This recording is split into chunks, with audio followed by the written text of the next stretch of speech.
Yeah, you should already have one. Yeah. Yo, come on now.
Rises in the east, but sets in the west. That's how we do it. What up? Hey, hey. This is hip hop. This is hip hop. What's good? I be Wolfgang Amadeuz, y'all. Check it out. Appreciate y'all hollering in, coming in, joining in. Here. Who can tell me where that sample is from? Cash that $5 or something. You tell me where that sample is from. Everybody know that. Everybody know. What's going on in Louisiana? High ride. What's up? What's up? What's up? Miss Jaguar Wright. Jaguar Wright. Yeah. Give me a minute, y'all. I'm over here just multitasking. I'm getting calls last minute. Y'all know how that go. So the name of this show here though is who are the culture vultures and who ain't gangsta? I mean, for the most part, we can identify what a culture vulture is.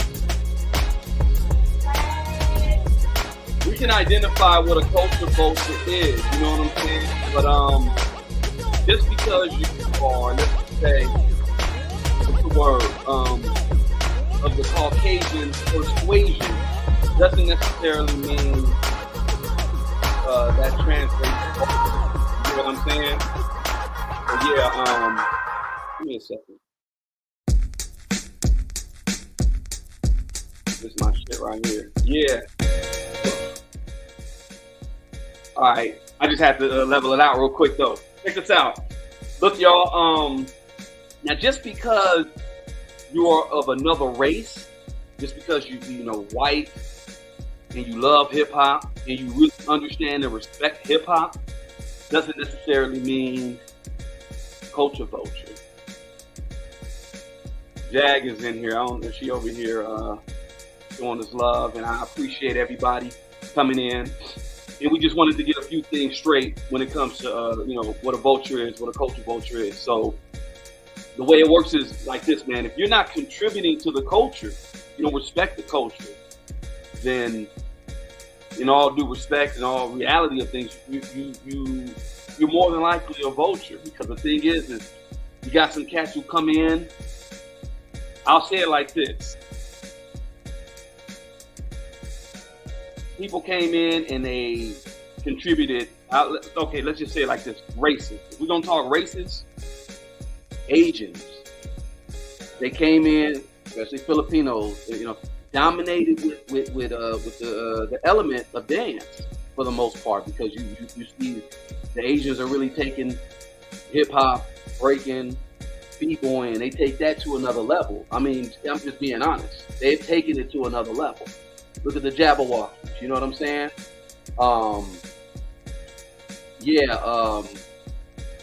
Like my man here say, Vlad is definitely a culture vulture.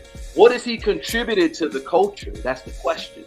I mean, indictments, a lot of snitching. He even got his boy, you know, Troy Terrain. He has a start snitching network. He really has a thing called start snitching. Now, I'm not saying, you know, I'll keep it a buck. I'm about community policing. I don't say go run to the cops and do anything. I'm about community policing. So, you know, if you got a Chester Valles, you got a PDF file in your family, I mean, you can call the cops or whatever. That, you know, that's not considered snitching. Or call your big uncles, call the big homies, let them put tips on them. You know, but no, we basically we govern ourselves. We're hip hop, self-governing, and we do what we do. So within the culture, we all look out for each other. Now snitching though, it is what it is. Whatever, you know. I say it like this: run to the cops, do what you need to do. That ain't me. You know what I'm saying? I handle my business.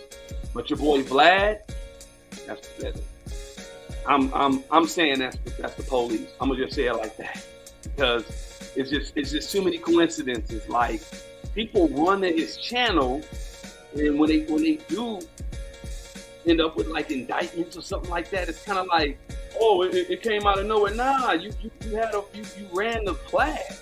I've seen it too many times before, where, you know, cats come in and they look at, I don't know.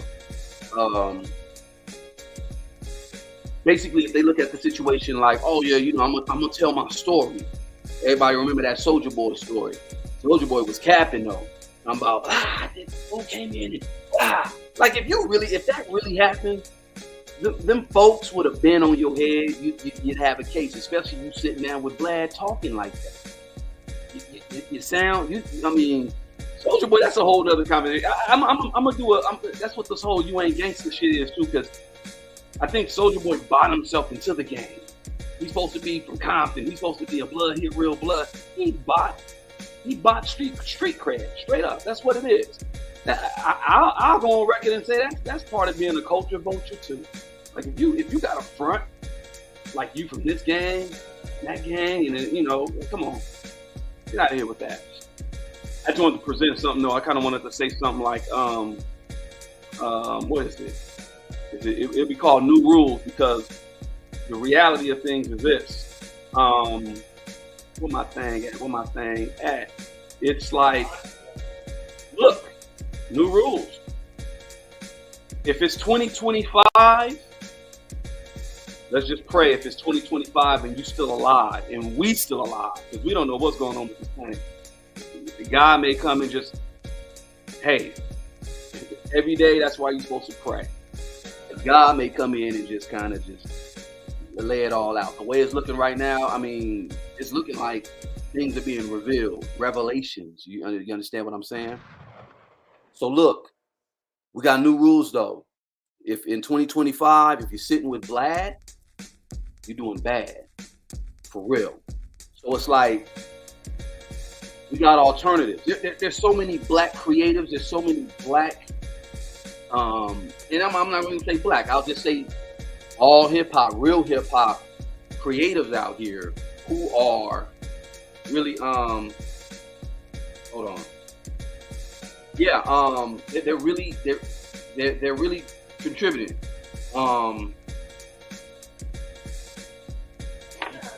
Well, basically, new rules.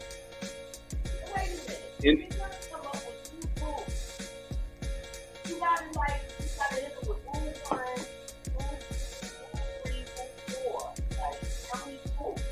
Well, you know what? The number one rule is to respect the culture. So I didn't get down to rule 1, rule 2. All I'll say is the number one rule is to respect the culture, uplift the culture, and be right by the culture. Provide. Bring something new. If you rap, don't be jocking nobody else's style. Don't be a style orphan. Don't be Talib Kweli. Shout out to my big homie Mike and I when at Talib Kweli 2Max, because he's a style orphan. He doesn't have a style. If you're gonna come to the game, come with a style. I got my man Jonathan Hay in the back, but before we get going, and I bring him up, give me a second, Jay. I just got some new rules because we're finna lay it out for 2025. If you sit with Vlad, you're doing bad. There are many alternatives that you can go talk to, like, for instance, the homie MC8, Norm Steele, they got the Gangsta Chronicles. Go on and sit down with MC8, Norm Steele, Gangsta Chronicles. We was just over there, Jag, with 5150. They do the same show over there. So, new rules. If you're sitting with Vlad, you're doing bad, but you can sit with the Gangsta Chronicles. You can also go sit with Dub C and CJ Mack. I don't know why this ain't working like I wanted to. It's tripping. But yeah, you could go sit with Dub C and CJ Mack. Dub C and CJ Mack show. Real spill. Another one. Black Magic 363. You go sit with my man Black Magic 363. I just have to give him a shout out.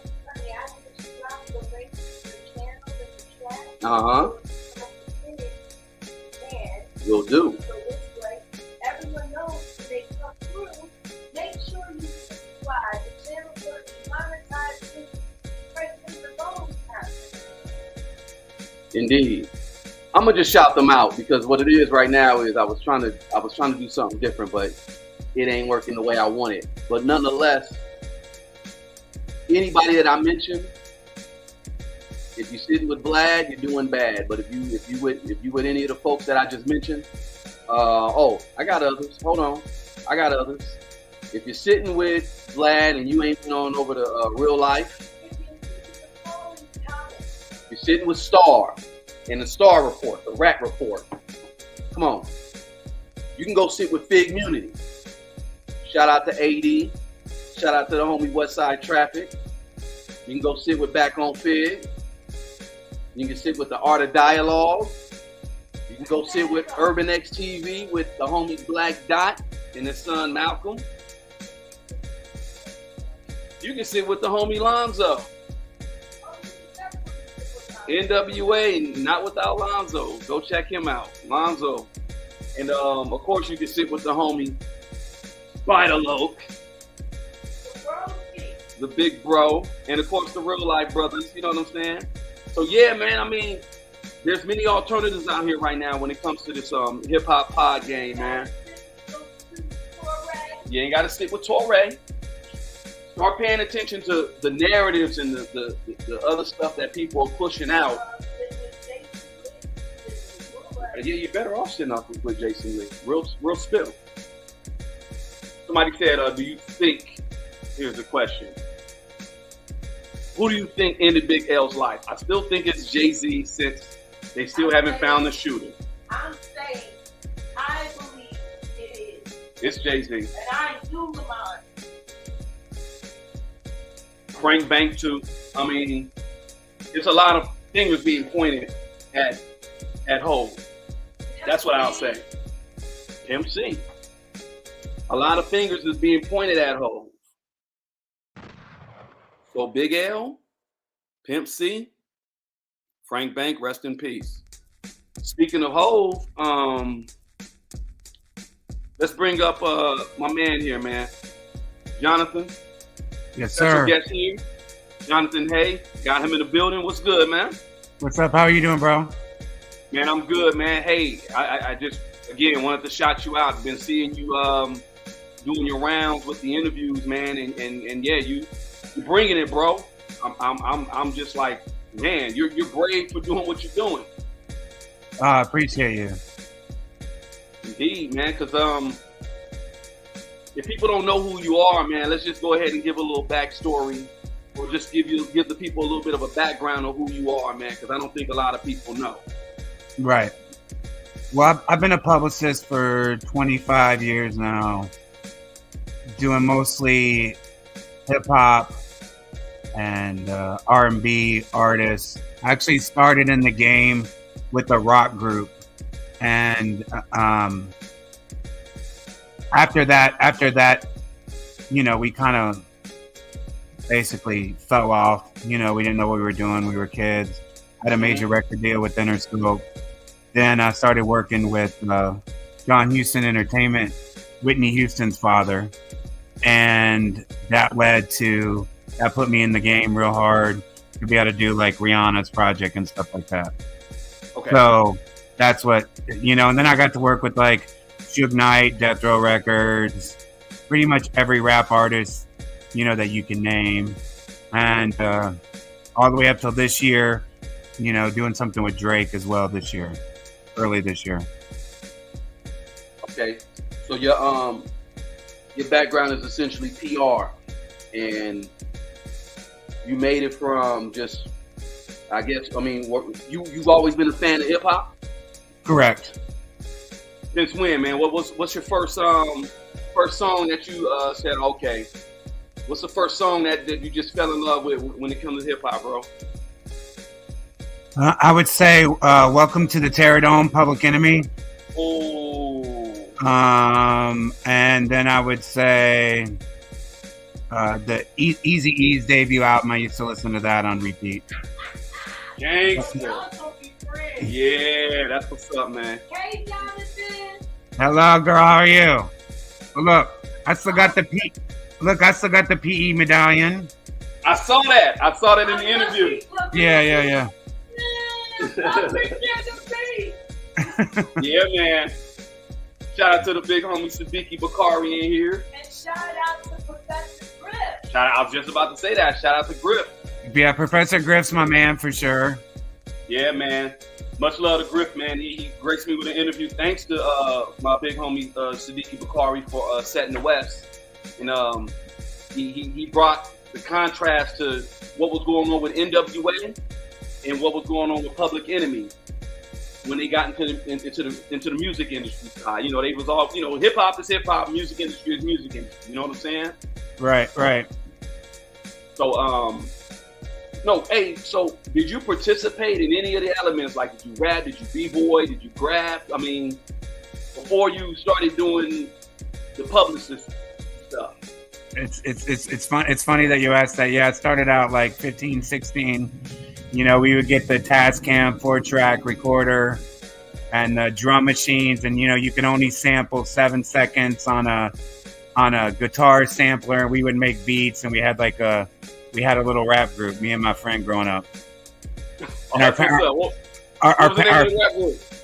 I'll never say, but my parents didn't know what we were doing, you know, because it was growing up. I was brought up in real like suburbia, Louisville, Kentucky, and they just didn't understand like all the explicit lyrics and stuff like that, because it's like, you know, real Christian household. So it's like, you know, when I'm 14, 15 playing like Ghetto Boys and Eazy-E, they just didn't get it, you know? Yeah, I got you. And listen, when my daughter was 14 or 15, I was the same way. Like, I wouldn't let her listen to 21 Savage and all the other stuff that she was playing, you know? I was like, you need to turn that off, you know? Right. Right. So, yeah, I mean, it's like, I mean, back in the day though, like the music that the older folks listen to, the younger folks listen to at one point, but then when hip hop kind of went, well, at least music industry went like a particular way, then it kind of like, it was like, of course you're not gonna be listening to the same stuff your parents listen to. You know what I'm saying? Right. All right, man. So, yeah, man. I mean, the topic of discussion that I really wanted to get in with you, because you brought this up. You said the reason why people think white boys, white girls come into the culture and they call them vultures is because of what Vlad does. Now, I got homies of all races, homies of all creeds, all that, man, and our unifying thing is hip hop. And just because you're white don't necessarily mean you're a vulture. You know what I'm saying? Of course. So, give me a little bit more like insight on what you said about that comment about Vlad, because I'm pretty sure you know that maybe that touched it, kind of it hit home a little bit, because like I mean, Vlad, like what I said in the beginning, man, Vlad does not contribute to the culture at all. Correct. If anything, he takes away. And I said number one rule is to just respect the culture and give back. Be authentic with what you give back to the culture. So why did you make that statement about culture vultures? Well, I think it's about what you were saying just a minute ago about the elements of, the hip hop, from, b-boy, to graffiti, to, spinning, like I grew up like, we'd have cardboard in the back, in the backyard that we got from like refrigerators or whatever we could do. And we'd be breakdancing, on the back, like in the backyard behind my parents' house on the cardboard. Like, we're really about, the culture, like Naughty by Nature said, like Tretch, I live and die for hip hop. This is hip hop of the day. I give props to hip hop, so hip hop array. Like, I'm a true head in every sense of the word, and I try to give back, to hip hop and everything that I've, like, all my PR stunts and all the stuff that I've done, like publicity wise, like that's been my job. But as far as like hip hop, I've definitely worked to try to preserve and maintain the integrity of the culture and work with my heroes. Like, I grew up big time on Eric B. and Rakim, and in 2019 I did a jazz version of Follow the Leader, where I took like the whole album, and instead of Rakim, his raps, I did like his cadences with saxophone, and we put out a rap album, Follow the Leader Imagined as Jazz, and that went number one on Billboard Jazz. And we like partnered up with Rakim. We toured with Eric B. and Rakim, and I was just so blown away by, being around Rakim, because he's an anomaly, and then having him like co-sign our work and talking to him about hip hop. Like, that's one of those instances where I could like stop time, like that. I really love hip hop, so. That's what I'm about. And you can tell Vlad is like, he's a culture vulture. Just like we said, I can't even really explain. He takes, he's very like arrogant with it. And I mean, I just think it's time for Vlad to just be, kicked out from the whole media landscape that he does. I can't stand the guy. Hey man, I'm with you on that. Like I said, man, in 2025, if you're sitting with Vlad, you're doing bad. There's many other outlets you can go talk to. Urban X is one with homie Black Dot and Malcolm. You can go holler at Real Life. You can go holler at Lonzo, NWA, not without Lonzo. You can holler. They can sit with Jonathan Hay now, for real, bro. Because man, I mean, if we're gonna really start elevating the culture, even with this landscape of, let's say, the pod world now, because I mean, the 5 elements is the 5. There's actually 9 elements. It is more than that if we really want to really break it down. You know what I'm saying? Yeah. So this pod arena is just, I would just say it's another extension of MCing, and when it comes to just the orator, the oracles, giving the news, you know what I'm saying? Correct. And yeah, man, and if you're not true to this, you will ruin this. And that's what Vlad is doing, man. There's many. Yeah, go ahead. In true hip-hop culture, is colorless. Yep. Just like hip-hop is supposed to be. It's about the energy someone puts out. I've seen some white boys taking hot rock that is black people without people left feet. It's about the spirit and the energy. But when you start throwing the color on there, and you get people like Vlad, who's playing the color line, and think because they have an ugly, fat, black white, that gives them the right to talk shit about the black community. That's when it starts getting confusing, in my opinion. Yeah, I agree. Yep. It's not, hip hop ain't color. Hip hop has no color lines. Hip hop ain't about a color. It's your spirit. Hip hop united us. Exactly. That's why they needed that to divide us. Exactly. Yep. What's the difference between rap and hip hop? Indeed. Rap is what you do. Hip hop is what you live. Exactly. Yeah, man. And I didn't want to get too caught up on Vlad, because I mean, again, he's a non-factor. All I'm saying is the decree now is, if in 2025 you're sitting with Vlad, you're doing bad. I want to know when y'all want to talk about the star code, all kinds of things, and all these black people bought it. Yeah, I want to know about that. That's where I'm going, because in all due honesty, both of them, Vlad and Star, are, well, essentially, but they're very disrespectful to black women. Now Vlad kind of made a comment about, I think the sister said something about they not like us, or he made a comment about the mix of the song or something. And okay, all right, he can say what he want to say or whatever, but what record can he talk about? The only record he's ever mixed is his criminal record. He's remixing that as we speak. Exactly. But he disrespected the sister, and he tried to get her fired. Very disrespectful. Same thing. Fired. I'm sitting there. No, that's Star. No, that's Star. No, that's what I was about to get to. Oh, I'm sorry. Star being disrespectful to you was very uncalled for. Very uncalled for. Yeah, I agree.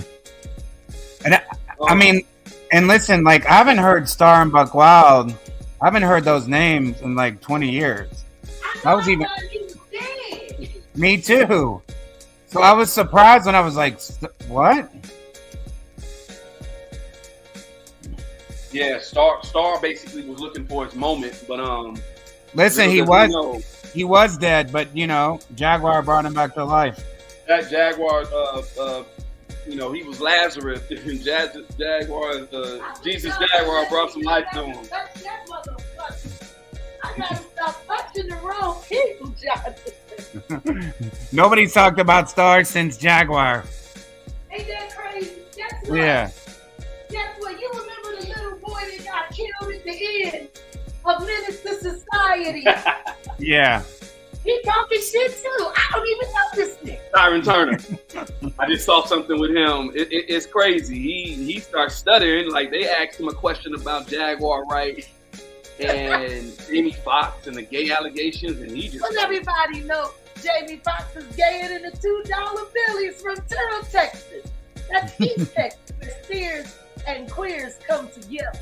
I don't understand why these people. I know you don't know nothing about and his name ain't Jamie, and he's quite the fox. His name is Eric Bishop. Thank you. Now, and guess what? He might really be Orlando Brown. Okay, that was an Orlando Brown moment. I'm sorry, but my point is, all of these people are talking, and the first thing I said, honey, no. Now he got shot dead at the end. Now he clowned me. I got shot at the end. Got his clout on me. I can't stand it, John. When I saw that, I said, you done fucked up now. Yeah. That was on part of Menace to Society. I know, and then Ray J sat there and said it. Maybe it was cold. Right. Now, nonetheless, man, we're at a very interesting time, and I was just thinking about like all these people, man, that they got radio hits, and in a minute, I believe a lot of them about to be canceled because think about think about R. Kelly back day when it was before he was being canceled. I mean, I remember that tape was circulating, and people were just like, "No, that ain't him. That was his brother." Blah blah. People were so just defensive. Yeah. I think the same thing's going on right now, especially when these tapes are about to drop and who's in these tapes are going to be revealed. It's going to be very interesting. What do you think of like the future? Let's just say the future of the music industry in general. It's a new regime, right? There's a paradigm shift that's happening for sure, and people like Jaguar Wright and myself, we're like part of that pack that's coming in and just taking it over, and that's why you're talking about hip hop earlier. That's what to me makes Jaguar Wright so dope is because she is an MC. She's a master of a ceremony. The way she talks, the way she articulates, the way she comes off the dome, like she's the nastiest MC in the game. I've never heard anybody speak like her. I've never heard anybody, true MC, true master of the ceremony. So props to her. Like when she speaks. Yeah, it's amazing.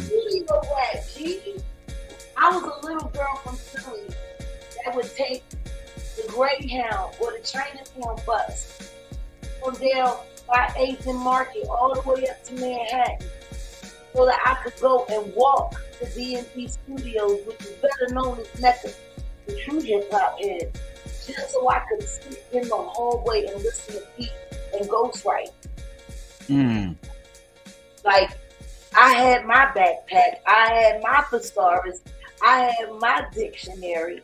During the don't curse era when I got real sick with it because I really learned how to use the language, and then it opened me up to more language.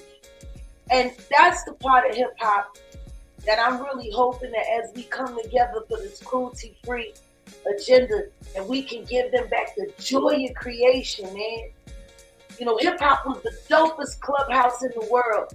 And then they all fucking got rush jobs and dick implants and started partying in the hand. Yeah, for sure. Yeah, like you said, man, it's definitely a regime change. All these superstars are burning out. That's right. It's exactly right. So yeah, man. I mean, and I'm telling you, it's over with Jay-Z and Diddy, out the way. It's happening right now as we speak. Yeah. It's hold on one second. I'm trying to bring Spider Loc in. He logged out. We got to get back in. I kind of wanted to have him speak on something as well, and he may have a few questions for you as well. But that's exactly what I think. That's what's going on, man. As far as like true talent, I think it's time for true talent. It's time for true MCing, singing. It's time for all that. I mean, whatever you're bringing to the culture, that's what you bring. Speaking of, Spider Loc. What it do, gang? What's good with you? Oh, man, blessings abundant, man. Just happy to be here, politic with you. Indeed. I got, of course, Jag is here, and I got Jonathan Hay. You know who Jonathan Hay is? I do not. What up, Jonathan? What's up, bro? How you doing? Blessings, man. How you doing? Doing well, thank you. Man, Jonathan's been doing a whole lot, man, when it comes to this exposure too, man. And let me break it down, man. I heard him on Tisa. Yeah, I heard him on Tisa. He was saying some stuff, and it just Oh Yeah, yeah, I knew he looked familiar. I've seen him the last few weeks too. Oh my mama. Yeah. Yeah. So I heard him on Tisa, and I said, "Let me reach out." No, I heard him on Tisa once. I say, "Cool." Heard him on Messy. What's her name? Messy Sweet Spot. Mm-hmm. And then I said, "Let me reach out to this cat right here. Let me really see. Let me check his temperature." And I just kind of had a quick conversation with him. Me and Jag had a conversation with him, and we realized he's not out here just talking. He's really out here, searching for the truth, and he's really trying to get the truth out there. He's pretty much hip hop, bro. Like, he's really true to the culture. He got into the industry side, and just a whole lot of nefarious characters popping up and things happening to him. He getting home and I mean, do you want to explain that to him, John, about what happened to you, man? With unfortunately, there's the thing that happened with you and your daughter and all that, man. Yeah, for sure. It was April 20th of all days, 4/20, 2017, at midnight, and I was coming home with my daughter. She's 14, and as I was walking into the front door, I felt her push me like on the side to like get into the house. But as I'm like turning the keys, they were two men were already behind us, masked men, pistol whooped us, put us in, pushed because I was on the ground, so they pushed me into the couch, and then I was duct taped, and we were held for like 2 hours. And that was a moment that changed everything for me. The trauma, and everything that came with that moment. 3 people did plead guilty. They did go to prison. So we have got a partial justice, but not everybody that I feel who's involved have been arrested. How old was your baby? She was 14. Yeah. That's crazy. Yeah, So, it definitely does sound like the dark side of the industry. Whatever, if that's industry related, that's the dark side. yeah, for sure. You got a taste of it, man. And I hate your baby had to suffer that above all, bro. I know. Exactly. Yeah. That's when you bring the kids involved, it's crazy. And the thing is the person that's involved or potentially involved, man, they taunted him about that whole little situation, man. So that's even more diabolical. Number one, Aubrey is known for his sneak and his underhand, backhand shit. He's known for it. Shit, for crying out loud, Kendrick has called him out on it how many times this year alone? Yeah. Yeah, man. It's unfortunate that on the back end, how these from what my big homie Lonzo broke down to me, there's still the 3 or 4 mafias that run the entertainment industry. Jewish mafia, gay mafia, Italian mafia, black mafia. They're like the enforcers and stuff like that, and stuff like that still happens, man. And it's crazy, man. But listen, let me tell you something crazier. So when Jag and I were on the Real Life, and she talked about that, right? Like that video that she did with me that got 500,000 views and spread out, and then Jaguar doubled down last week and said it after her Pierce Morgan, which got $1.5 million. 1.5 million plays. Yeah. Now I have the new chief of police in Louisville, Kentucky, his office reaching out to me because it's the new chief of police who's going to look into this case. And because he's a new chief of police, I think he's just he could be trying to make a name for himself. But she brought so much attention to it that now they're going to look into that very thing. That's crazy. Yes. Amen. Congratulations to that, though, for real. Yeah. So, Jag, thank you so much. And listen, there'll obviously be a police report out that will obviously come out in the news that they're investigating. And guess what? We're going to be there to support Yeah. have a virtual family around you before, but you have one now, bro. Yeah, I appreciate you. Thank you.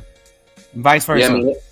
Everybody here, man, we are basically trying to eliminate the fuck shit that's been in this industry for the longest. It's been basically suffocating hip hop. The industry is industry, hip hop is hip hop. So you know how they do. They pick and choose their winners and they do what they do. And I'll say this. So let Spider chime in on this as far as like pick and choosing their winners. Spider was you was part of G Unit, right? True. Give us a little background of how all that happened, man. I mean, give us a little background about you. Born and raised Southern California, Compton, South Central, Watts area. Lived in Compton primarily the majority all my life. I got involved on the major scenes, semi fucking with Suge Knight, maybe early 2000s. A couple years later, got to fucking with G Unit, got signed. Was bonding with the whole situation. Everything seemed genuine. Even got the tattoo on the back of my hand. So out of nowhere, all communication just stopped. All the communication I had up until that point, I was fulfilling all my requirements. Everything was going great. And then out of nowhere, everything just stopped. Years later, 50 went online saying some negative things about me or misrepresenting why our situation didn't continue. I did a little trolling in between time because I didn't like some of the things he said. But really, shit just stopped, bro, with no explanation to this day. Yeah, man. I mean, like I said, man, the industry pick and choose their winners. And you I mean, from what I heard, you dope as fuck. And that the whole G Unit West thing would have just took off like wildfire if I guess if Game would have acted right. I guess that it was on the hinges of him, maybe. Well, definitely the initial plan had to be reconstructed because of what he went through with Game. However, when I look at what he was able to do or willing to do after my little season at G Unit from a CEO standpoint, and me being more familiar with what his situation was with his plug, I think it was all a culmination of it was over with. His time at putting artists out was over with back then. Yeah. And I just got caught up at the tail end. I was patient, so my turn was pushed back a couple of times. Mobb Deep, even Hot Rod. Yeah. So I think Buck got off his second time while I watched his first one. But in the process of all that, his interest in doing my situation changed without no explanation. Wow. Hey, John, I don't know if Jonathan Hay got any questions for Spider, but go ahead, shoot, because I think y'all the common denominator. Well, no, Jonathan, you didn't work with Dre, did you? No, I never really worked with Dre. Okay. Me either. That is the common denominator. What is it? How they keep all of the real ones working in irrelevant camps so they never meet up so that they can be able to exchange details. Honestly, people have tried to keep me from talking to Dave for years. Just like people kept Gene from talking to Mother Wallace for years. Imagine if all of us people who are now waking up and speaking out had spoken about any of these details 10 or 15 years ago. The landscape would have been totally different. Yeah, for sure. Yeah. Okay. Yeah, it's all orchestrated. Like when you really break it down, it's orchestrated to keep the real ones away from each other. Right. I'm really here on this platform at this moment, not to highlight my personal experiences, is more so to support Jag. And Okay. I've been watching the journey she's been on, and I really feel proud and happy for her that now her voice is being heard with less scrutiny as to her past or other things she may have been involved in. I think it's taking boldness for her to profess the shit she's been professing so consistently. And I'm just glad that now some of that shit is being substantiated. And they can take some of that 5150 jacket off of her a little bit. You feel me? Yeah, and I can just go to 5150. Yeah, exactly. And, you know, Spider Loc, I'm crazy too. So, like, what do that mean? Loco is crazy. Oh, man, listen to me. You know, I'm taking over. I done kicked Odell off for a second. It's so good to have all of you guys here. We have so many people in the room. Mod Squad is in the building, which you know are my personal mods, and they're all here to support you guys. But I don't think a lot of people understand the gravity of who you are. So I was thinking maybe we could just take 5 minutes. And I know you didn't come here to talk about you and to talk about your experiences. But I do want people to get a taste and a little experience of what makes you guys so amazing, especially at this time in hip hop. All right, who wants to go first? You know what, Spider, you go first. You can't wait. Well, okay. I am currently 48 years old. So the things I'm going to say about myself are from a time past, a mind frame, and a status that I held and was proud of in this hip-hop shit. Being that I'm from the streets of South Central, Compton, and I was heavily involved in the gang element. I also was, my mother tried to raise me right, and I was blessed with a gift of not only speech, but poetry. So hip hop or rap got popular around the same time I turned into a juvenile delinquent. And I kind of made a lot of terrible decisions in my life as far as running the streets and fucking up, doing some prison time. And at the time I got out of prison in 99, I had made up my mind. I wanted to switch up the direction of my life. And my best asset I had was my rhyme. I knew how to rhyme. So when I was trying to enter into the industry and gangster rap, street rap was one of the most popular styles, I kind of like was proud to be known as, from the West Coast out here in our area, one of the very first to really have a solid reputation within this street shit, entering into the industry. A lot of you hear the studio gangster and just niggas that was down with the hood, but my story was slightly different. I carried a level of respect from the streets that I don't think we had seen with a brand new artist from my area enter into the industry with. At the same time, I pride myself for like over 30 years of doing records, never using the word gangster. So it's a cold anomaly to who I am. I stand on integrity principles. I could go on forever talking about myself, but that's just a little bit. Okay, well, if we're gonna do it like that, then I gotta end it with one two-part question. Your best moment in hip hop, your worst moment in hip hop. My best moment, I can recall like the day after I met 50. I was at a bar at the Winston, whatever that hotel is on Century by the airport. There was a lot of people affiliated with Aftermath and G Unit there that I was meeting for the first time. And I had just met 50 and got the pledge and the promise from him that we was gonna do business. And this was like it was like the overflow of that whole energy. And I can remember this dude walking up to me and saying, "Hey, my name is," I think he said Angelo from Aftermath. And I said, "Oh, my name is Spider." But before I could introduce myself, he was like, "Oh, please don't embarrass me, man. I know who you are." He said, "Man, Dr. Dre been trying to sign you for a long time, but he thought you was signed and should." And at that point in my life, I wasn't even sure if Dr. Dre was aware that I existed.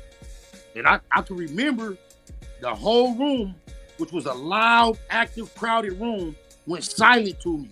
And I had some chills that I had never I couldn't believe the nigga had just told me that.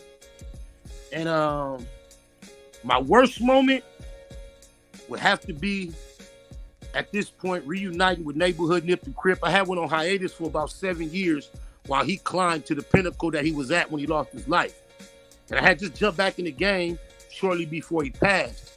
And he had embraced me in my new movement and we was doing a lot together. And to get the news that he had passed, I can't compare a worse moment in hip hop for me personally. Respect. Thank you for sharing that. Yo, man. Spider Loc giving it up. Okay. Jonathan, hey, it is your turn, sir. Can you just give everybody a little taste of why you're fighting for the future of hip hop? And once again, your best day and your worst day in hip hop. Well, I'm fighting now because I can, because of people like you, right? That's pushing on the door, that's allowing me to speak up, giving me the platforms, to speak up from all the messed up stuff that I've been through, that I've experienced, that I just basically looked the other way, just like, oh, this is my job, this is my work, this is my career, and just kind of kept it moving and ignoring everything that was around me. But I would say that my best moment would have been of hip hop was honestly to meet my hero Chuck D and sit down and talk to him for like 3 hours, and him breaking down all of Public Enemy and the whole term of infrastructure and how we set up the whole organization was just mind blowing. And then also working with Rakim. My worst day in hip hop was the home invasion, because not only did I felt guilty for promoting that type of violence and energy, and then now here I am duct taped with my daughter. So, Yeah. So I mean, you already know from the second that you disclosed that story, you had my heart beat. Yeah. Because I've seen so many people like you in my life who were innocent bystanders of their own jobs. Yeah. And that's the culture that we created. Right. And I'll never forget looking at my son laying on that slab with 8 holes in his torso. Blue. And all I could do was look at every choice hip hop made. Mm-hmm. And that was the end for me. Yeah. That was the culmination of all those shows, all those girls, all those drugs, all that drinking. My son, gone. Yeah. I'm so sorry. My best and worst day in hip hop, Jay-Z Unplugged. Mm. That was so hard.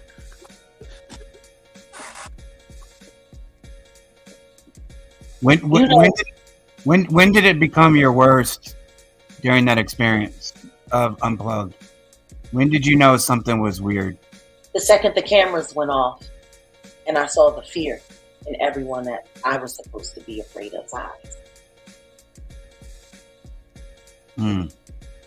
The second I heard Mary J. Blige get on the phone and call Jay Boberg and say, if you promote this bitch's album, I'm leaving the label.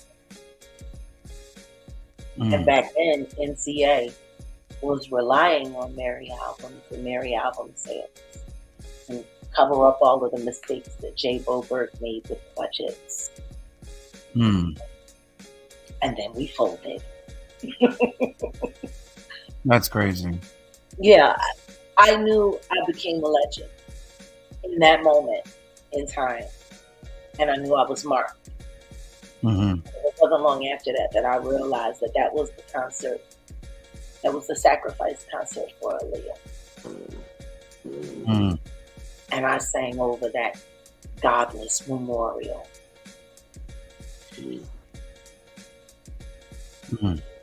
And it's some of the finest work I've ever done on television. Yeah. That's weird.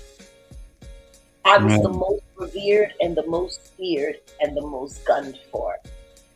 And when it became clear that I was no longer going to play the game anymore, then I became enemy number one because I had the voice of the people. And then that's when they started erasing me. Gig by gig, tour by tour, agency by agency. You know, I was represented by William Morris and CAA. How can anyone ever say that I'm a never been and I was on the roster? For the two largest agencies in the world. And they no bigger than William Morris. Kara Lewis was my agent. The Kara Lewis. He's starting to look like the Clive Davis of publicity. Nobody talks about her anymore either, do they? Fucking William Morris agency. You know, I remember being able to say you were represented by anyone, even one of the scrub agents in that agency. You had it made for life. Definitely. When you were doing sorry to cut you off, when you were doing the root stuff, did you work with Scott Storch? Scott's my ex-boyfriend. Oh, really? That's the only reason I agreed. So I wasn't a motive deal. Did the Roots? Huh? Did the Roots kick him out? No, Scott ran. He was smart. Should have told them the truth about what they were doing in Philly. Scott ran for his life. Unfortunately, when all of that shit went down with him and that weird girl that he left from Philly with, the one that came after me, she was strange, but she was a prostitute. So, I mean, but apparently she did some weird shit with Suge, and shit got really weird. And then Suge put money on Scott, and that's how Scott got to Florida. Yeah, that Scott was only in LA for what? Not even a year. Yeah. Him and that girl came out there, and all that shit went down with that bitch. She was stealing and fucking and sucking everything. It's funny because my boy tattooed Danny in Miami. Tattooed him yesterday. Storch? Scott Storch, yeah, he tattooed I'm him. not surprised. Tattooed Danny. That boy doesn't look no cocaine to never feel another needle going in his skin. My being tattoos. That's my boy, my white partner. See, I don't go down South Florida. I get my tattoos in Duval with Goldmouth. Eric's Tattoos. You know, the one that did all Weezy tattoos and all state property tattoos. Eric's Tattoo. That's where I go. He the one that put the star on my neck. That's the only thing me and Birdman got in common. We like the same ink man. White boy from Duval County. Gold Mouth, I call him. So let me ask you one more question. Just was Black Thought was he a good guy? No. That's so disappointing. None of them are, as much as I hate to say it. Yeah. And I love Tariq, and I will love Tariq for the rest of my life. And guess what? That ain't got shit to do with the price of tea in China. Right. Tariq saw what Amir was doing. He saw what his cousin Sean G was doing. Malik saw what they were doing and wasn't fucking with it. He knew there was nothing but bad karma attached. And look at what happened to him. Look at what happened to Hub. Look at what happened to Rich.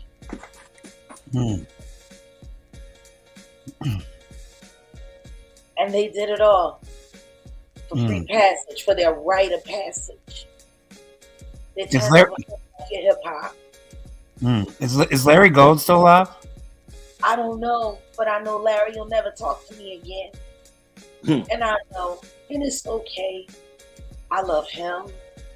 I love Vicky. I love their daughter Elizabeth, and I pray that little Bella, her daughter, your only grandchild, is doing well. Larry Gold was a Jewish man who came to Christmas dinner at my house. That's how close we were. Mm-hmm. And he tried. Harry tried. He tried to be the bridge. And you see what that did for him. Early retirement. And now it's called no boy. Yeah. But I can't ask him to talk about things he don't want to talk about. Of course, yeah, for sure. As much good as Larry did for the black music community, I don't ever want anyone slandering his name. He was the butcher, and he kept the butcher's bill, and he kept the cutting board clean, if that makes any sense to you. Mm-hmm. Maybe it's all just mischievous. Mm-hmm. You know, that's the funny thing about this conversation. We got two brothers from the West Coast, and then technically you're East Coast just like me. And I'm looking at the synergy, you know, in this conversation, because me and Jonathan, our DNA is East Coast. But you and Wolf, y'all West Coast. And the thing is, there's been so much bullshit with fake beefs that we haven't spent more time checking the history with one another. Right. Because there's a lot of shit that's wrong, but I bet you just between the four of us, we could get a whole lot right. Yeah, I agree. I agree. It's time to set the record straight. And I need everybody to understand this. If you knew what was going on and you said nothing and did nothing to help, you was cool with it. And make sure you keep that same energy. People better keep that same energy. You know, there's nothing worse. And I know that Jonathan knows what it feels like to squeeze when they start squeezing you out of the picture slowly but surely. You feel it. They all lie. But you feel it. The first time somebody you work with that you used to feel like you were straight, you ask them a direct question and they give you the stupidest fucking answer. You know, in that moment. Am I wrong, Jonathan? You're right. I can relate too, shit. Yeah, you too, honestly, yeah. I definitely relate. Like, it's systematic the way they cut people out. And when you all get to talking, you start realizing they do the same thing to everybody the same way. It's just different players. It's always the same game. The shit that make it obvious is when the whole community that you have bonded with acts different at the same time.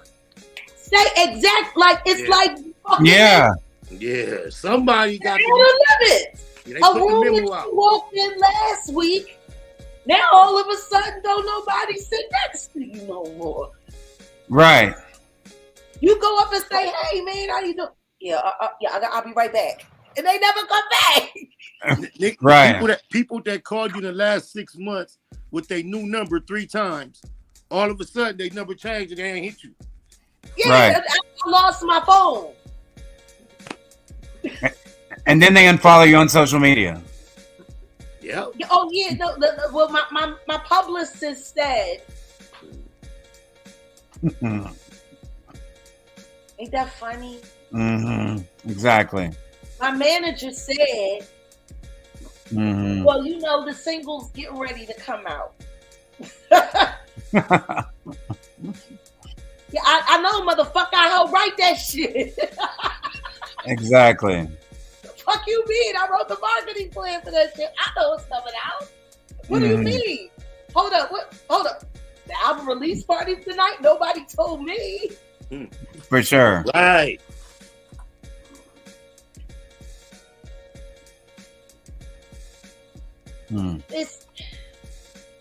It's just amazing because the shit ain't nothing but high school with an unlimited budget.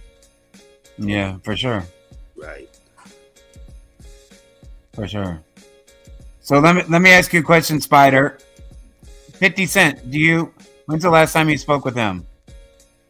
Man, it's been way back then, like probably like 09 or something. And how was that last conversation? Did you suspect that would be your last conversation with him? Not at all. The last conversation that I can recall was at a time when things was going like she described, the phase out. And my actual studio was like 5 minutes from Power 106, the most popular radio station out here. Mm-hmm. So it would get to the point where I would hear him at Power 106 with Big Boy. And I'd just pull up there. And he would go through act like he'd been looking for me, new numbers, allow me to follow him to the hotel that day, chop it up. Next day, the numbers would be different. Mm. So it's never been a negative interaction. And you haven't like tried to reach out to him since or anything? Yeah, the last confirmed communication I slightly had with him was I had my phone gonna die soon. I had a video that I was trying to get to go viral, me fighting at the gas station. And there was an individual that works at This Is 50 that I thought no longer worked there, named Jeremy.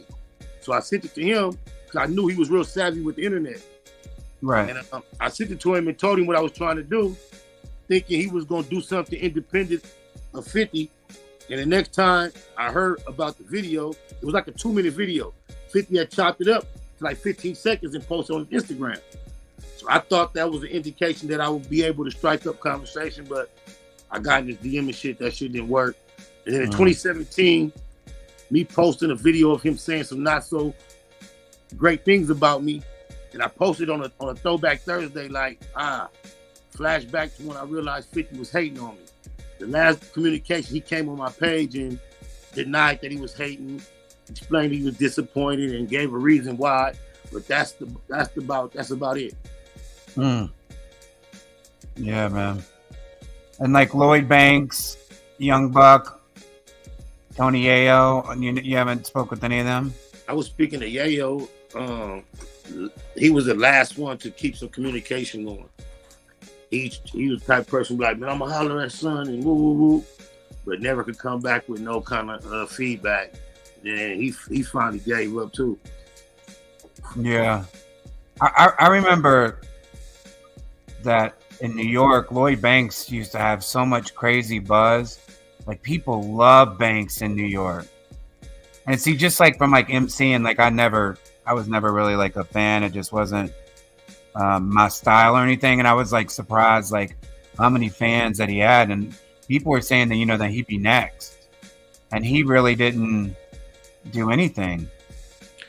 Yeah, it's kind of ironic that no matter what success the artists actually experienced over there, it seemed like none of them were able to do anything independently of that actual season with that success. I just find that ironic. Yeah. I mean, hey, what happened to Chris Jones? Who? What happened to Chris Jones? What happened to Emil? The same problem existed in Rockefeller as well. I'm gonna kill this camera so I can put the phone on the charger. It's gonna die. Sure. I'll cam up. It's gonna be back in a second. I'm very grateful that he let me hijack for a moment because I'm still here. Talk like this, Jonathan. It's good. Mm-hmm. Yeah. Like, bro, I'm super happy for you and I'm super proud of you. And smile, Jonathan. Smile a little bit, man. I'm never gonna he stop. He said no, fuck that. Get behind you and support you. So I heard what you said earlier, and I just wanted to say to you, that does not stop for me until you get justice. Yeah, I appreciate you. You and your baby deserve justice. Yeah, I appreciate you. And I'm committed to that. Yeah. Thank you. You're a good father. I appreciate that. Just like Odell, just like Spider. Thank you. You guys are good dads, and you're a good granddad. Thank you. I love my grandbaby. I love you, Winter. You know, it's just, I love the fact that we're all here, you know, because the truth is, with some of the knowledge that we had, if we hadn't been so oblivious to the fact of what it was, we might not be here. Right. Like, I take that into great consideration in that moment. God preserved each and every last one of us to be here in this moment for this truth. I feel that. To pop back to the future. No matter how bad you thought you wanted to be elsewhere at a different time, it would have deterred everything that the future still in the present holds for you. Yeah. Yeah. That's true. That's what it says when two or more people come together. It's He's church. Right there. Yeah. It's church. Amen. You know. And I'm so glad that you just said that, because that's what hip hop is to me. It is church. Yes. Yes. I remember ciphers. Yeah. And I don't know if these kids could even handle what that energy was like. The cipher. I don't know nothing about that. Street corners, basements of closed businesses, studios that people let open, Cell blocks.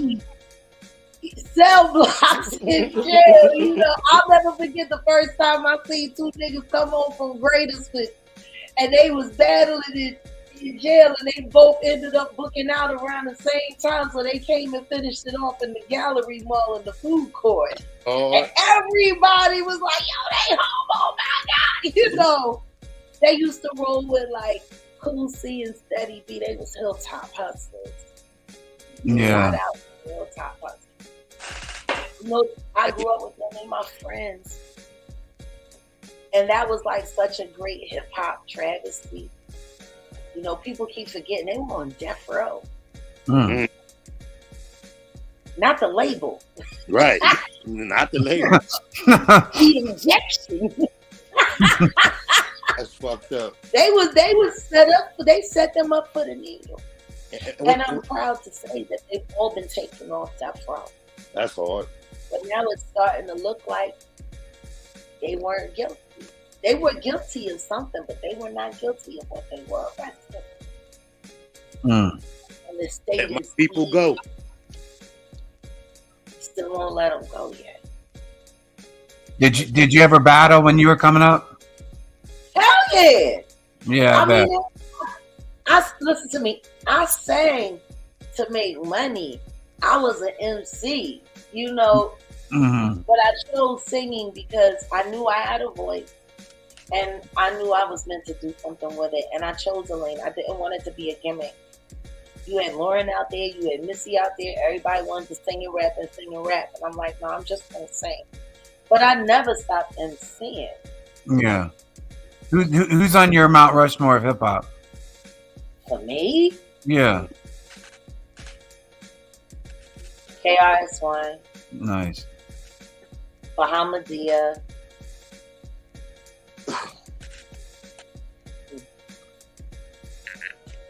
Proof.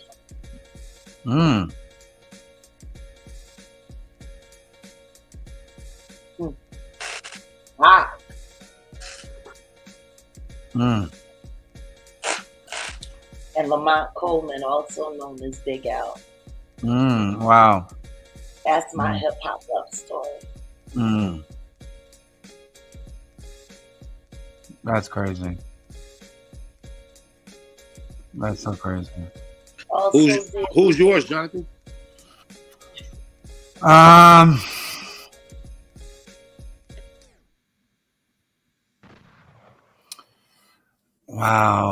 I don't know. You like too many MCs, huh? I do. I mean, because to say like Chuck D, it's like, does that count as a group? And was Chuck D really MC? I would say KRS, Rakim, Big Daddy Kane, Ice Cube. There you go. I ain't mad at that. You know, Today was a good day is epic. Yeah. And that's like Common and I used to love her. It still gives grace. Yeah. I got a version of that too. I used to love it. Yeah. It Takes a Fool. Ooh. Yeah. And it got that sample. Love, oh love. Yeah, it's hard. It takes a fool to learn that love don't love nobody. It takes a fool, Okay. fool to learn that love don't love no one. Yeah, Yeah. that record. Yeah. Concert. What about you, Spider? Who's your Mount Rushmore? How many are on Rushmore? 4 or 5? Yeah. 4. I'm gonna say Nipsey, Mozzie, Cube, and Pop.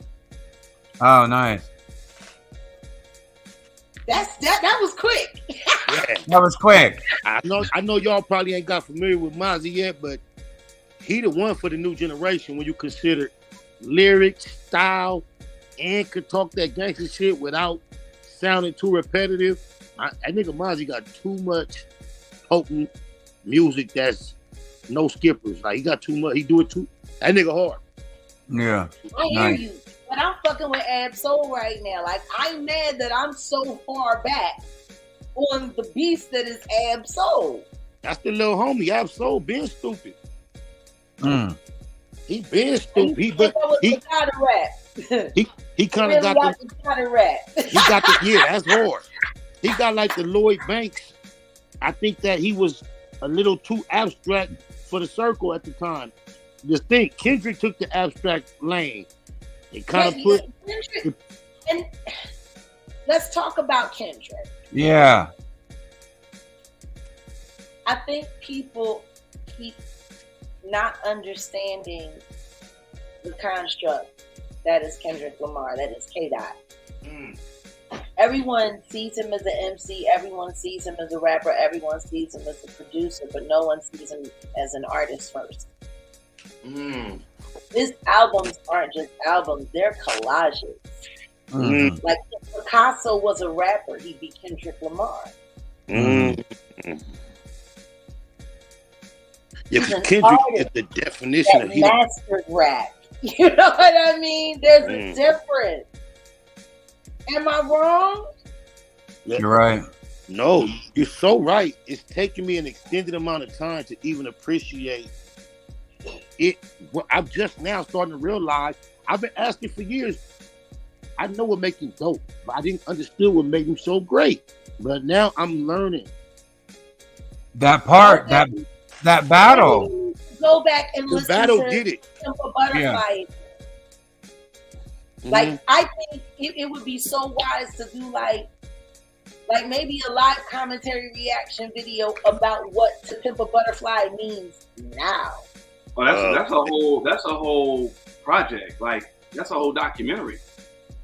Right. You could definitely. His mic sounds nice. Hijack my shit. It's all good. And this is not from a perspective of bragging, but I remember letting K-Dot on my records, going to the radio station, shouting him and J-Rock out and doing songs mentioning him before he even named himself Kendrick. Nipsey as well. I believe I have the honor of putting Nipsey in his very first music video called "Come Smoke One with Us." I haven't. I don't think nobody challenged me on that yet. Yeah, no, I remember that. That was even before. No, what year was that? That was like 05 or 06. Yeah, that was before Hustle in the House. That was right before. It was before Hustle in the House. Yep, I remember that. I also was blessed to have some of the last footage available of him in his brand new studio that he was building, because my friend Puto, who was also passed this year, who introduced me to Nipsey early on, had the audacity. He from Watts. I was so embarrassed, but this nigga had the audacity to turn the camera on And him and Nipsey so cool that Nipsey didn't say nothing to him either. But we had no idea that we was gonna lose him. And it's some of the most precious footage that I can have now. I can't believe it. Wow. No, Nip was cool with I know he was cool with Daylight. You know, Daylight from Watts. Yeah. But see, Nipsey was cool with the whole Jordan Downs. Yeah. He had a generation. That's where I was going. He was cool with the whole JDs, bro. No, Puto he's from Great. Yeah. Yeah. Well, that's what I'm saying. Daylight was from Great too. Well, I ain't gonna say he was from Great, but you know what I'm saying. Yeah, he from I know exactly. Yeah, we know the same exact shit. But I'm saying, all I was saying is like, yeah, you right. That's what Puto, feel me? And Puto used to make beats, and Nipsey used to primarily, after I think he went to school in Watts, used to return for the purpose of making music. So that's why I think he developed a lot of his bonds with a lot of the MCs. You know, my boy Daddy-O, D. Coca from Great. They was real close. All the MCs that's in his age group, he was pretty close with. Yeah. Yeah, rest in peace, Nip, man. Nip and Puto, man. I can't think about one without thinking about the other. I know you don't quite get it, but yeah. Right. Mm-hmm. Yeah, man. See, the thing is just like if we want to, you know, get back on the whole thing about certain individuals who try to take out the potential kingmakers of a certain region. Nipsey definitely was on his way. What?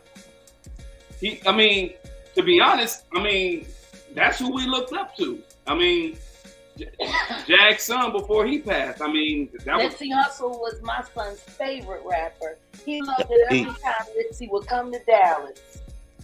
That's deep. And I tell Nipsey at the time his passing, like, bro, I never seen somebody would be so lit without a hit. I'm like, what is this? He didn't even really have a record, and he was that nigga. Man. It was an anomaly. It was an anomaly, bro. No, man. The thing is so I grew up in that area too. You know, when I moved from Compton, I moved to that area. Actually, I moved to the Hoovers first, then I moved there, and I got cousins. It's about like 06, 07. They like, oh, you heard this fool Nip giving it up for the hood. I'm like, wait, what? And I heard he the first West, besides the banging on wax shit. Right. He was the first cat that I'm like, yo, he really give it. He like, I ain't never heard nobody say 6 souls, nigga, that's what's up on a record. And I said, yeah. I mean, I've been rocking with him since. You know, and I met him once briefly when he was performing in 2011, 2012 with Rick Ross backstage. I was back there with him and Dog and Rick Ross. But I grew up in that same neighborhood, man. And it's sad. Like I said, he definitely would have been the king of the coast, bro, king of the West Coast. If you really, but he would have did the right thing. I'm just saying. And yeah, I don't like how him linking up with Puff, Jay. I think that led to his demise, man. Well, it all started when he started dating Lauren. When he started what? Traps. That's a whole show in itself. Hip hop, honey trap. Tell me I ain't lying. Tell me I ain't. Nah, I've heard some of your commentary on it. And you know, at this point in life, I don't doubt nothing you say. I'm very careful about how I discuss the homie and in them situations, but I will listen to your theory. Yeah, no. I'm in agreement too. Like, I ain't saying too much. Shout out to my boy Papa Loc. I'm saying what it is. That girl was my background singer. I know what she was in it for. I understand you. That girl was my background singer, and I remember when she fell in love with Omar. Omar Edwards, who ended up playing for the Jigga Man. They stole all my musicians from me. But you know, I pick cold ass motherfuckers. I can't say I blame them. Yeah. And they paid them more. I would always tell my guys, they gonna come and they gonna offer y'all money, and they gonna say, leave Jag and come with me, your career is gonna be this and that. And I would tell them all, as long as they pay you 3 times more than I do, you can go. And you can always go back. But don't ever turn down a check, because I'm making 10 times more than y'all was making when y'all was my age. Mm. You know what I'm saying? I was never a hater with the shit. I understand the game. I'm motherfucking pimp. Supply and demand. If them niggas is gonna pay you for practicing, because see, I made them motherfuckers work. That's why they were good enough to steal. Yeah, speaking of like stealing artists and stealing musicians, I'm gonna get into the whole thing about just like, I'll just say, you got mouthpieces right now, bro, that are bought and paid for by, sponsored by whomever. I don't know. We need to do a TED Talk with Jonathan on how hard it was to break on the replay with all of the adversities that he was faced with the lack of budget. And they made that song exactly where it was supposed to be. It was supposed to go to the top. And him and that team did that. And I hate the fact that the people that really work the record, that really push the record, that are really out there getting what the people are feeling, with their finger on the pulse of the people, are always overlooked. Yeah. Always. It's terrible. Yeah, Jonathan, like the thing is you put in work for that record. And then when you saw the end result, and then, just her climb up. I mean, how did you feel about that? Yo, you know what's crazy is Jaguar. I've never really even said this. So back home, there was a group, the group in Louisville, Kentucky. There was this rock group, and Nicole Scherzinger from the Pussycat Dolls. Yeah. She used to be our background singer. Yeah, like she was. I remember when she was taking her ass over at the Spearmint Rhino. Yeah. So anyway, she joined the Pussycat Dolls. Yeah. And so when they put out Don't Ya, yeah, that was like, and everybody back home, because we had both left the same camp. And so my whole thing with Ponde Replay, I was like, yo, I want to knock her off. There's no way, because she was getting so much buzz. And that was really my first motivation, was to knock off Don't Ya. And what's crazy is Don't Ya finished number 1 and Ponde Replay finished number 2. Wow. Right, but still, it's like you look at the end game, and Nicole, God love her, she's not messing with she's not seeing Rihanna. You know what I'm saying? God, no. Not at all. Not at all. And that's not taking anything away from Nicole, because the truth is, the hand that she got dealt, she played that motherfucker. Yeah. Yeah. I think Spider Phone finally died. Oh, damn. Shout out to Spider Loc. We love you, bro. Hey, Spider, we're gonna get that one-on-one. I got some ideas. We'll chop it up, but we'll finish it up with Jonathan, and yeah, man. I mean, you going up against, well, it wasn't a going up against, because I do remember Ponde Replay. Bro, honestly, I still have Ponde Replay vinyl. I still have the vinyl. Wait a minute, you got the vinyl? I got the vinyl. Shit, I have that party. Probably with the remix with Elephant Man, right? Yeah. Yep, that's the one I got. Yeah. So you going up against? I mean, were you a part of this? What was the second single? The second single was the second joint that they put out on her was what? What was it? So the only thing that we really focused on was Ponde Replay. That was the thing that really that really broke her career. That was the record. And then the next thing you know, they changed it up. Yeah, they switch it up. So I was like bitter. I was still a fan, and then it wasn't until her next album when she started to do like Umbrella and those things where she really started to break, and Unfaithful and all those things. But she had like SOS on the first. Yeah, that was another one. SOS was a single. Yeah, right. Wasn't it the last single? That was the last one from that first album. Now her being from Barbados, I figured, I don't know. Well, I didn't really start tapping in because I got people from like Trinidad, Tobago, Barbados, Jamaica. the Caribbean vibe. I mean, soca is a totally different situation. So it's like when y'all break a record in the United States, that's one thing. I mean, how did breaking the record? Well, that's why y'all had Elephant Man on the remake because breaking it in the islands, right? Like, I mean, yeah.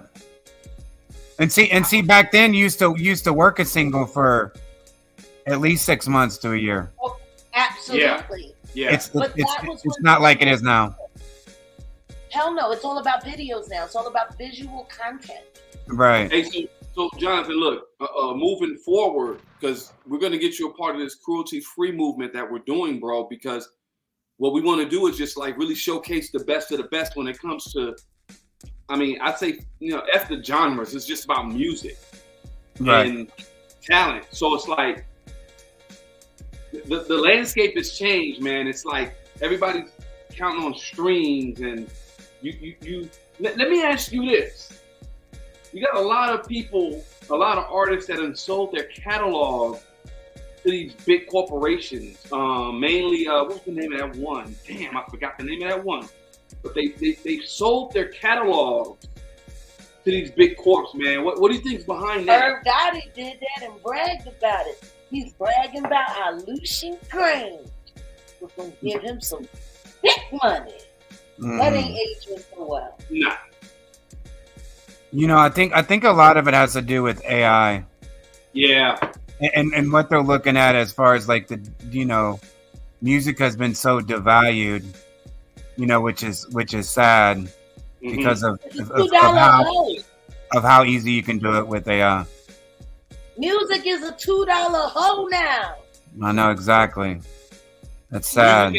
Music ain't what it is, but when we do when we start pushing what we're doing, because look, like Kendrick said, we're gonna sit here and watch the party die. Yeah. And that party. That party. But the real musicianship is still gonna be here. So for sure. Well, we're not gonna give away all the secrets, but it's like when it comes to like how we're gonna push artists or how do we get. It's just time for a new umbrella. Yeah. And one that's held up by all hands, not one hand. Yeah. Let the people speak.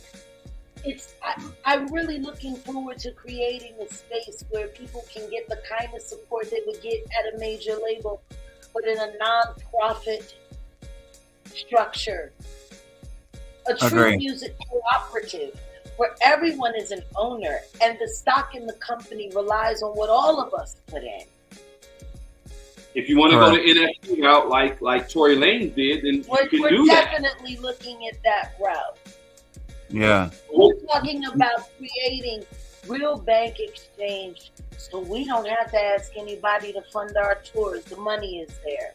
So we don't have to ask anybody to give us a loan for our publicity campaign for the next 2 years because it's already built in.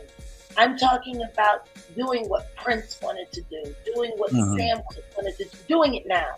And see, Nip was on it as well because, when you so get Pimp C for real. I mean, of course, when you got like an app, or if you got let's just say me, you, Jonathan, and Jag, we got an artist we're pushing, and we got the analytics, we got the geolocation. We kind of know, like, okay, this person has a big following in Albuquerque. It'll make sense to do a pop-up in New Mexico real quick. Just, what I'm saying? Just like, it's like, follow that. Follow your fans. Don't follow, because I don't trust social media companies. I never trusted Twitter. I knew what Facebook was about. You know what I'm saying? Like they be faking. They fake for the traffic. So it's like when we have artists that are in control of. Jonathan, what he's trying to say is we're raising money to buy our own server. Yeah, I mean that's what's happening. We're going rogue, kid. Yeah. We want artists. We want like 50 to 100 artists that are just down with cruelty free, and we can just help them get their art out. In order to have a Pepsi challenge, you gotta make the Pepsi. All we got right now is Coke. No pun intended. So and the ketamine. Yeah, Oh, and yeah. listen to me. You did that interview, and then the next thing you know, boom, they talking about the lawsuit, and they talking about Diddy said you gotta do the ketamine. I said, this Jonathan just say that. He's turning into me. Like, you know, people be saying stuff like they heard it for the first time, Jonathan. It's so weird. I know. Just said that last week. Yeah. And I applaud you for, like I said, I applaud you for your bravery, because what you went through is man, come on, man. Like, honestly, we'll chop it up. That's why I wanted you to talk to Spider Loc, because honestly, it's time to get that drop squad popping. And we'll talk offline. We'll talk offline, because the stuff that happened to you back in the day, there was always a counter to some shit like that. Like, if that happened to you, you should have been able to go to your crew, and your crew should have been able to come back to you. And we would have handled it. It would have been handled. You know what I'm saying? Mm-hmm. It would have been handled. But we'll talk offline about that. But long story short, music created great division. It used to be crew first. Right. Mm-hmm. But that's what we're on, man. Like, honestly, right now, that's the time. That's what time we got to do. I mean, that's what time it is right now, man. We got to do what's necessary. Yeah. We got too many people. We got too many babies dying unnecessarily when we can just teach them how to live together and supervise them. Yeah. Mm-hmm. We got to make life look as sexy as death has been looking. Mm-hmm. For sure. And that's one of the things too that Vlad is doing is like he's talking to the ops of the artists and gassing it up, and people are dying, man. Yeah. Even Adam 22. Let me call not Adam 22, because he doesn't prefer 22-year-olds. He prefers 16-year-olds. So Adam 16. Adam 16, you are a culture vulture. And the thing is not because you're white, it's because of how you get down. You're a predator, like all your friends. You do porn on the back end. I mean, I'm a amateur porn star. A podcast with Aries Spears. No. That's Vlad. Yeah, that's what I'm talking about. What I'm saying. Talking about Star? I'm talking about Adam 16. Okay, he's a weirdo. Adam 16's a weirdo. And guess what? He was very weird with Charleston White, and I heard Charleston White liked it. Charleston White, they say he just got out of jail. Did you come home with both of your eyes, or are you officially as blind as your commentary? Charleston White, if you want a debate with a real one from the conscious community on that blue couch, just let Joker know. That's all I gotta say. But long story short, Charleston White's a weirdo. Adam 16's a weirdo. Star's a weirdo. And I heard Adam 16 and Charleston White were very weird together in a room that was filled with the disturbing odor of Badusky. I guess somebody lost a butt plug. They smashed. Look, man, what we're going to do is we're going to bring down, what was the term that we called these people? The culture vulture. No, but it's the criminal. The criminal syndicate. The criminal syndicate. Incorporated by Rhyme Syndicate. Wait a minute. Hold up. Wait a minute. Hold up. Jonathan, will you do something that we've been doing on our little like podcast series we can call the pull up? We pull up a video and we just ask for your commentary. Your live reaction.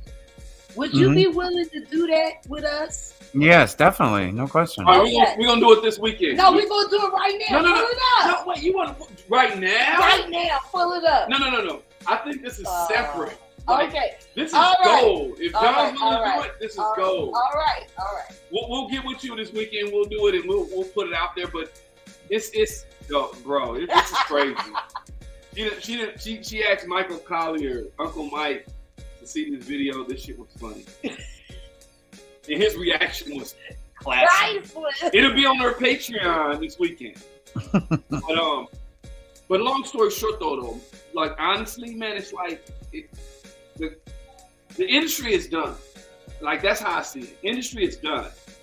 And I appreciate you being true to the culture, because we're going to pave a way. Bro, we're going to pave a way. Like, I don't think you get it, but you'll see. We're going to pave a way, bro, to really get this shit popping. Okay. No, and I mean, let's go. I believe you. Of course you, but I'm saying, We like, all believe you. but Jonathan is like, No, Jonathan is bro. He's bro. yeah, and you backing her up, bro. Just come on, man. Much love, much respect. Yeah, And you for have sure. my eternal support. Yeah, thank you. Listen so to much. me, because of what you and I have done in these past couple of months, there are witnesses that are now starting to come forward about Jay-Z. Yeah. Mhm. Not my witnesses. People that have been watching our commentary. Mhm. I was waiting to tell you, but I might as well tell you now. That's what we've done. Mm. I salute you. Mhm. Yeah, man. Salute you. You guys do so much more. I just try to help. Bro, there's a lot more. That's what I'm saying. Just you got my number, you got ours, you're in, bro. Like, we got a lot of work to do. Yeah, And I got you. what KRS once say, man, progression in life begins without fear. That's actually from the temple of hip hop. Progression in life begins without fear. So what they put you through, and you're still standing tall, and you're not full of fear, you're fearless. There's a lot, bro. Yeah. Hip-hop. It's only a bad time for bad people. Exactly. Mhm. Doesn't it feel good to not have to scrub your social media, Jonathan? For sure. For sure. No question. I mean, accidentally get hacked. Wink, wink, blink twice. Oh my God. So, guys, I'm gonna bow out now. John, it's been a pleasure. Thank you for stopping through Set in the West. Yeah, thank you. Always. Sevens in the chat for our friend Jonathan Hay and for our friend Spider Loc. My name is Jaguar Wright. It's been, hold on a second, let me camera you. All right. Go ahead. It's been a pleasure hanging. Thank you. And Shabbat Shalom to all who observe, and for all who don't. You're missing a treat. It's really nice to just have one day to atone for all of your sins and let God just bless you and endow you, and then you can go and kick ass on Monday. On Sabado. Saturday is Sabado because that's the Sabbath. Yes, Yeah. yes. Yeah. All right, guys. All right, I'll All see right. you. Thank you so much. Thank you, Peace, man. I'm gonna get with you, Thank man. you, guys. Man, you're the first All right, live brother. week. All right. Thank you, girl. Peace. Yeah, thank you. All right, bye. So yeah, I really came up. At least I I look know. human. Look, You I look great. fucking human. I was looking like a fucking real wolf for a minute. What? What's that?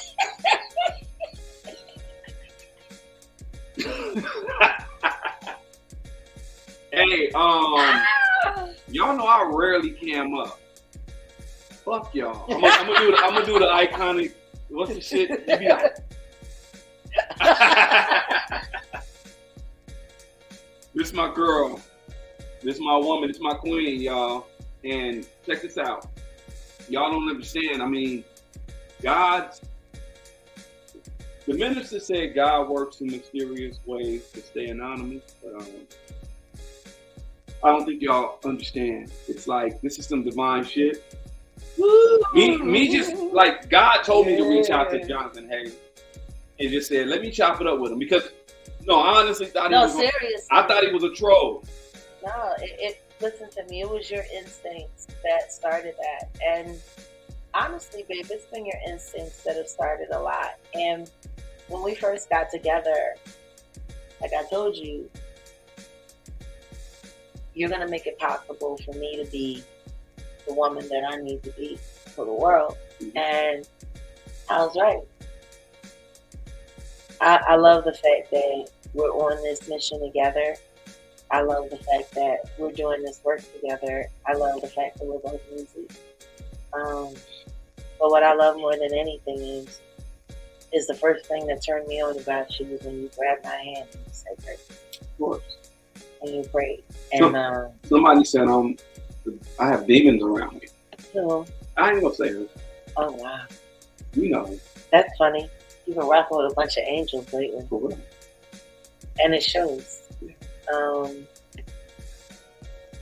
I think if I wanted anybody to understand anything about us, is that you're my friend, G. Yeah. Like, you're really my friend, and you're my heart, and you're my little best. Shut up. Stop. You're getting people jealous. And they better remember who I am. Hey, no. I love that man. Ooh. No. Yeah. We about to wrap it. Thank y'all for joining Set in the West, though, for real. I mean, honestly, this is the first live. We're gonna continue to do these live. And I want to thank all 70 people that showed up tonight. I want to thank all of the 60 plus likes. I want to thank our moderators, me, and Ayasha Lashebe, Natural One, Mod Squad in building.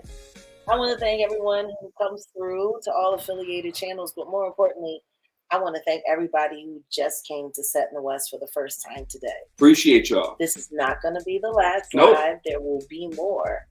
And this commentary is not for fair use. Not at all. I dare you. I dare you. I dare you. Y'all know who y'all are. I dare you. First I was afraid. I was petrified. Shot back to the land that they chased by homicide. Hey! And then I spent so many nights just thinking how they did me wrong. And all you bitch ass niggas on YouTube, you better. Hey, look. No, we're developing some shit. I got to deal with iHeart. I got Jag hooked up. We're developing a real media organization. So if you're a podcaster, you're trying to get your shit going, just hit your boy. Like what did Suge say? If you ain't trying to have a producer all up in the videos, dancing. She liked the way I did bop. Come to Set in the West. Come to Wolfgang. Because I got you. I'll get you a bag. Oh, I know. Hey, Jag, I'll get you a bag. That nigga Ray J, you know you got my number. Bro, hit me. I think you was using Jag to promote your booty bites. Because you got some shit called Scooty Bites, but now you got you're trying to do the LGBT thing. Booty bites. I heard you're an eggplant for hire. I know you got booty goons. Why I ain't don't scared you of just- booty goons. Ray J, stop. Hey, remember when he went on the Breakfast Club? Right. Remember when he went on the Breakfast Club and said, I got niggas that will But rape. Attitude Ray say, this is your drunk panty talking Rayford. Listen to me now. Go on and take your little booty over there. Get Chris Jenner coming direct for you. One more again. Let's do it. And you and Bow Wow, y'all can do the soundtrack. You can do your greatest hits in the background. Dirk Diggler, the new Boogie Night. Ray, Damn and Diggity. Ray, if you don't want to talk to me, talk to my OG Lonzo. Just Or make just the be connection. Boogie Night. Hashtag no Just make the Diddy. connection, Ray. Rayford. Okay, all right. Is there anything else you want to say, honey? Because I'm done. The only thing I gotta say is, Yeah, I'm gonna let you take care. Hey, Ray, she got an album. No, we got an EP dropping next week. We do. Yeah. Fire. And then Orlando's doing some shit with her, you know. Yeah, we got some. Orlando wants to do some. I woke the artist in his back. I'm happy about that. That's good. You know what I had to do. Remember Diggy Simmons when he got Orlando? You know what it is. Oh, at that time, my baby. I'm straight booty tanging it. I'm about to go into the studio, say nothing, to sell 1 million copies of Air. You remember that? I know, that was when funny. Booty went to the studio and he was like, hold on, let me get together. That was Drake said, I can sell a blank disc. Wait a minute, that was in Booty Tang. That was Booty Tang. Wait a second though. But when they turned the radio on and everybody started turning up. And Bob was like, the Booty done did it. That nigga, he's so cold. He ain't even say shit. That was my shit, G. This motherfucker sitting there, Aaron singing it all, ain't no sound. Oh my God, but that's the fun. Thanks, Jay. And please come through anytime. We're gonna do this weekly. Oh my God. Y'all like, y'all share, y'all subscribe. We appreciate y'all. Yes. And I mean, that's it. That's it. That's it. All right, well, what's the sign off for the first? It's the first line. What's the sign? The sign off is. Oh, I got it. Go ahead. See you next time on the set. No! That's it? Mm-hmm. That's it. Wait a minute. I think I messed up. Wait. It's too many prompts. What we doing, G? I don't know. You still in the background. And Star, I got that interview. I got that in person. Wait a minute. Yeah, Star, we got the in person, nigga. Hey, I'm right. What?